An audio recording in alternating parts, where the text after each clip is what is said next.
আসসালামু আলাইকুম গাইস, এটা হচ্ছে 2008 মডেলের রেঞ্জ রোভার। তো আমি এটার ফুয়েল পাম্প চেঞ্জ করছি।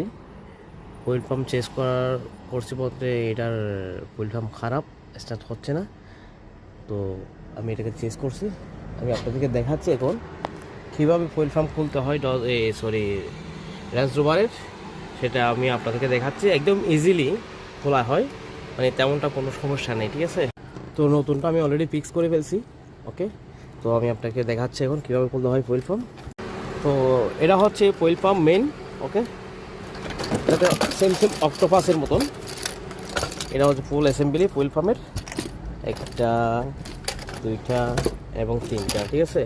তো ফুয়েল পাম্প তেমনটা না, আপনি যখন একটু পরে কাভারটা খুলবেন, এখানে কেসিং একটা আছে, ঠিক আছে। কেসিংটা খোলার পরে আপনি ফুয়েল পাম্প জাস্ট এইভাবে প্রেস করবেন হাত দিয়ে, ভিতরে এভাবে প্রেস করার পরে এইভাবে প্রেস করার পরে টান দিবেন।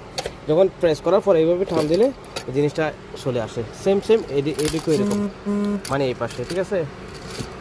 এই পাশে যখন আপনি প্রেস করবেন, এইরকমও একটা হোয়াইট কালার এরকম এখানে একটা লক থাকে, বাট আমি লক এটা খুলে ফেলছি। এটাও যখন প্রেস করবেন এটা খুলে যাবে। আমি এখন আপনাকে দেখাচ্ছি কোনটা কোন দিকে আসে। ওকে, সরি, আমি কিন্তু লাইট অন করে নেই প্রথমে। এটা হচ্ছে একটা, ওকে, আমি অলরেডি লাগাই দিছি ভিতরে, পেট্রোলের ভিতরে। আর এদিক দিয়ে ভিতরে গিয়ে পাইপ হবে, এদিক দিয়ে ভিতরে গেলে আরেকটা আসবে কোথায়, এইদিকে। ওকে, এই দেখছেন,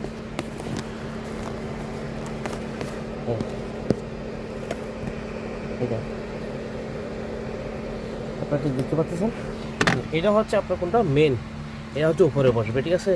উপরে এটা বসার পরে এদিকে এই জায়গায় দিয়ে পেট্রোল পাইপটা লাগবে।